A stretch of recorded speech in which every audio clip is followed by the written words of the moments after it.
Welcome again Hey. to Spotlight on Home. Welcome back. All right, so in this episode, we wanted to go over probably the most pressing question for anybody getting started is this legal? Am I really allowed to do this? Maybe your kids are in public school right now and they're telling you you're not allowed, right? And that's not true. So one of the first things you should do, though, is become familiar with HSLDA, and it stands for Homeschool Legal Defense Association. It's a great resource, and it has a lot of questions on its website. And it gives you a breakdown of state law by state, so that you could put in what state you're in, and then, it'll give you a breakdown of what the laws are, what are your requirements for notification or withdrawal out of school, and then, what would be required of you to document and show throughout the school year, should the need arise, or if it is a state law. And I wanted to give you a couple of examples that we have come across so that you can kind of understand how come, like you might think, well, wait a second, we live in America, so it should all be the same. But it doesn't, actually. It does vary by state. And some states are super lenient, meaning Amazing. there's no real, they consider a homeschool a private school, and there's no oversight. And then other states, like Pennsylvania, where we live, are totally stinky, and it's like high regulation. It is legal, but there are a lot more hurdles to jump through. But honestly, the hurdles are really just paperwork, and once you kind of get over the annoyance of it, and just find some decent resources for it, you'll be good to go. I defend these to her chagrin, actually, often. Yeah. It's in the name of making sure that the kids are not just homeschooled. The parents are lazy, or they don't feel like doing it. They have nothing to do but watch TV and, eat bonbons, as they used to say. And the kid is sitting in the corner playing video games. No, it's to fight that. My guess is if you're watching this, that's not you anyway. Right, because you care. Obviously, you care because you're spending your most valuable thing is time with us to find these things out. In some states, I believe, looking at it earlier, I don't even think you had to inform. Which is amazing, in the name of freedom, that's awesome. Woohoo. But at the same time, each one has its upside and its downside to what it's doing and why. Right. And I do remember in the beginning when we lived in New Jersey originally, which is a very easy state to school in. Which is shocking because New Jersey... It's difficult to do almost anything. It's hard to plant a tree there without being regulated. So the fact that homeschooling... You can't plant a tree really without being regulated because Right? We know people who had taken trees out they had to, and they had to put them back because so crazy. There was a little moisture on the ground. But okay, and there's a good side to that, but there's a downside as well.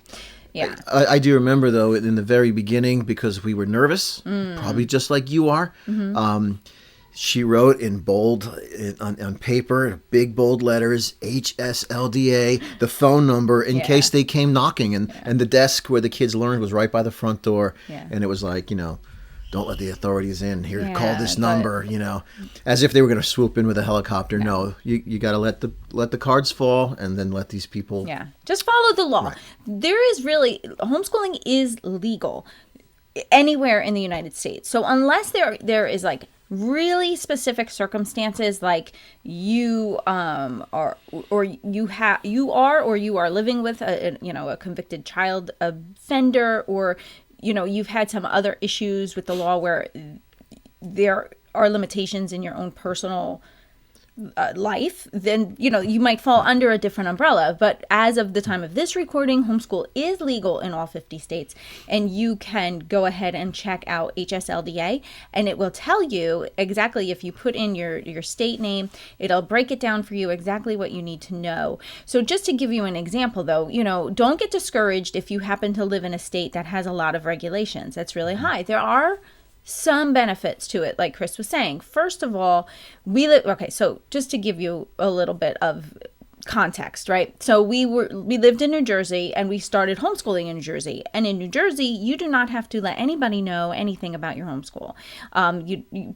You should just keep a record to protect yourself. So if there ever was an occasion where the public school says, look, we got complaints, we just see you guys playing all day long. So one of your neighbors complained. Yeah, they found the kid in the street during school hours. Right, like something weird like that. Unattended. You can say, well, I keep a log. And actually, the burden of proof is on them to prove that you are not schooling. It is not... The burden of proof is not on you to show that education has taken place. The burden of proof is on them to show it has not. So something the HSLDA would explain to you. Yeah. So really, it's just a matter of, like kind of CYA, like cover your own hiney, and just keep track and keep records and keep files for your own benefit if you live in a state that's a green light. That way, if there ever is anything that comes up, you can kind of show progress with your kids or anything like that. Now, those instances are really rare and far and few between. And I think, too, a lot of times if you hear about it in the news or you hear maybe like a scary situation of like, oh, my goodness, this family, sometimes there's some other things going on that they don't report on either, and that raised some red flags that got the authorities involved. So if you're, even if you live in an unfriendly place, and we would say that the laws are unfriendly to us, unless you've met someone hostile to this, there's very little to worry about. Yeah. Again, unless there was some problem in the home, which these things happen. Mm-hmm. Also, there's one other thing that I do have some friends that you have to consider. Those that are divorcees, if the other spouse insists on not, the court will end up deciding that. Yeah. But to be honest, that doesn't change the fact that you can still school your children. We'll discuss and you can living learning, right. which is a method. You may have to change the way you look at life and the way you interact with your children, but you can still do it. Right. They just won't know you are. Yeah. I mean, stories, living books, right. and all those things, field trips, and for fun, like on the weekends or whatever. Yeah, there's definitely ways you can pour into your children, even if they are in school still. Right. So for example, though, going back to the ways states vary. So we started in New Jersey, and we didn't have to notify anybody. And so I would just keep track of maybe, and like any paperwork they did, or maybe some tests from the beginning of the year, middle year, end of year, to just kind of show, like, yes, they know they're doing what they need to be doing. Now, when we moved to Pennsylvania, you have to notify the town with an affidavit that you have to have notarized.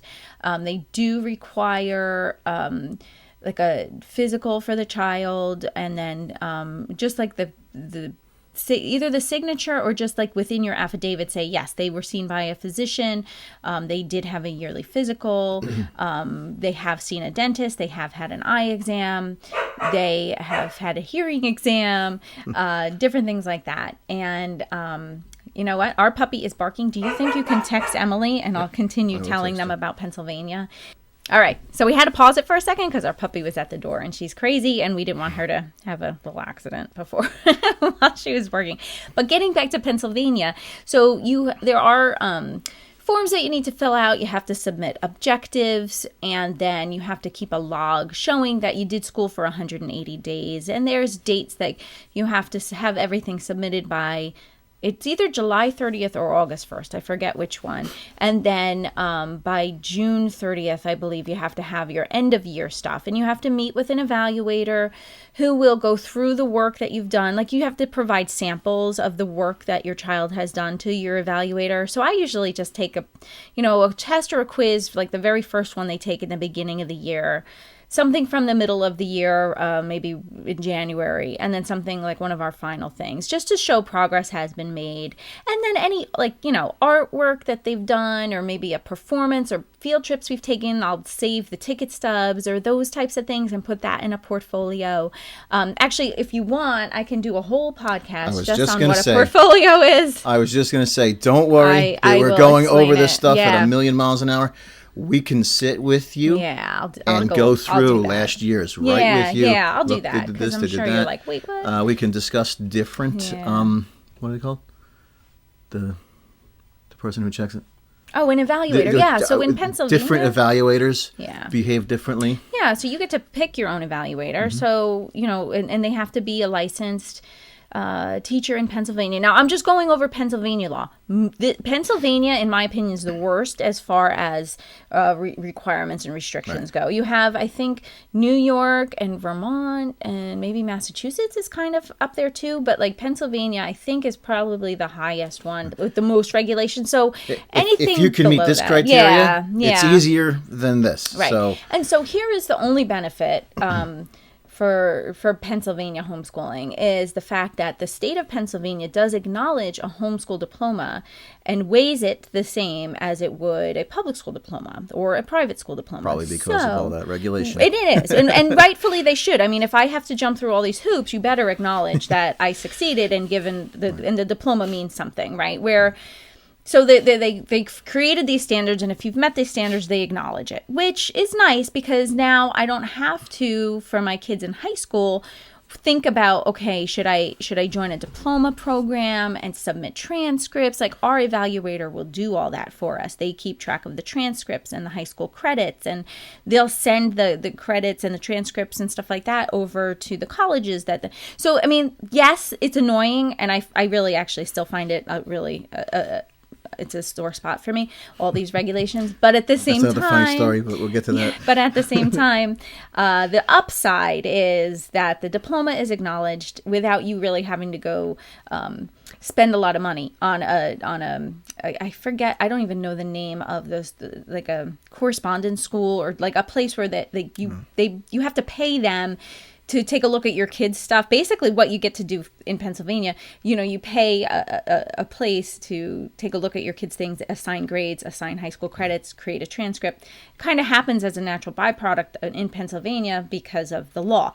So every state has its own. They just want to see progress. They're looking for progression. Basically, you're not just abusing your kids and keeping them home. They want to make sure that and I can appreciate that side of it too. They're looking out for the well-being of the children, making sure they get to see a doctor, making sure they get physicals. Like I understand the heart of the law, but for parents that would just naturally do this anyway, it's just an annoying thing. So. And one other thing that I will say is a positive that Pennsylvania does is what they have PA Cyber.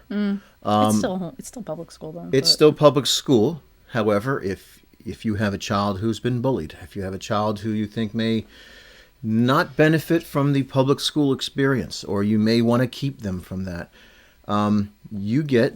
they'll issue you the computer, they issue you everything. Actually, Pennsylvania, I think, succeeded pretty well during the pandemic because that system was somewhat available. Mm-hmm. Because even the public schools have like a cyber component naturally, like a homeschool cyber. Because when you homeschool, as much as it's public school, they don't get your funds from the state. So they've tried to accommodate that and kind of stop the gap. But I think they've kind of... there's plenty of there's plenty of public teachers that are amazing. So this isn't a dig. My brother's a public school teacher. This is not a dig on public school teachers at all.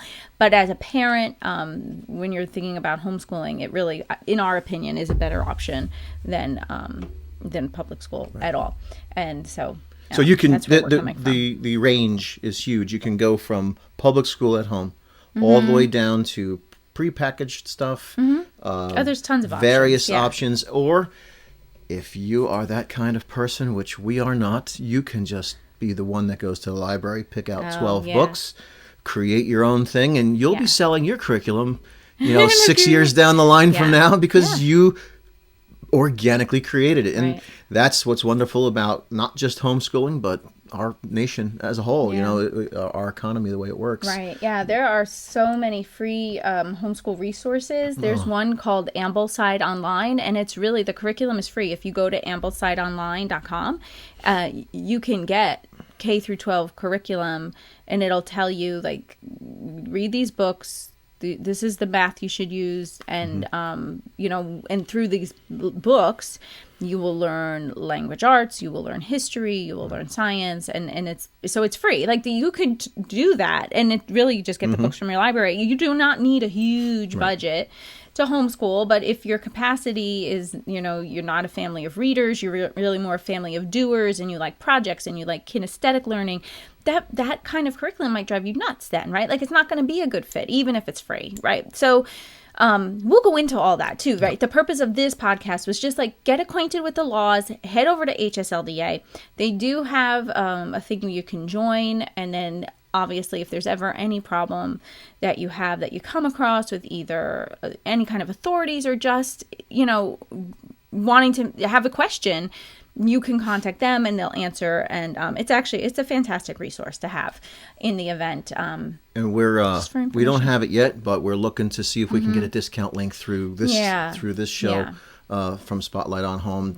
And down the line, we're looking at a membership program. The savings that you get just from that would pay for the other. So, so they're a good group. For now, head over to spotlightonhome.com and go ahead and grab the PDF 10 tips to begin homeschooling now, and we'll have links to HSLDA on there. And actually what I'll also do is I'll put in links to samples of what an affidavit would look like if that's what your state requires, what objectives would be if that's what your state requires, what are some like samples maybe of what a portfolio would look like, or a form that your doctor can fill out, or the dentist that you can ask them. Like I wouldn't use the school's forms that they might send you. The form I have my doctor fill out is like, yes, I saw your child on this date, and they are healthy, or whatever. And then they sign it and date it. Like I feel like the public school, I will submit the forms to comply with the law, but I do not feel like I'm going to give them 1 inch more information than is required by law. Right. And so I keep it as like, I do the law, but I do not do more than the law. Some people think, oh, I want them to have everything to show that, how great we are. And I just feel like it's not their business. That's beyond the scope of their jurisdiction. All they need to know is that I am complying with their laws, and that's it. And that's how I feel. This is, maybe a little bit on the scruffier side, but, when dealing with the police, you tell them only the facts, or anything legal. Don't say, oh, yeah, my kid gets the sniffles, 3 times a month. Don't tell them that. They may want to investigate that. Don't. My child is healthy, so says the doctor. Done. Because anything you say can and will be used. And, and that applies to a lot of different things in life. You meet their criteria if that's the law of the land. Yeah, follow the law. And that's it. That's it. Because, again, I think I said it before, you're spending the time here. We're not worried about you. Yeah, no, definitely not. But anyway, head over, spotlightonhome.com, grab the free printable 10 tips to begin homeschooling now, and it will have all the resources that we mention in this podcast, as well as the 10 tips, which are pretty amazing too. Definitely. All right, so we'll catch you next time, everyone. Thanks for listening. Have a good one. Bye-bye. Bye.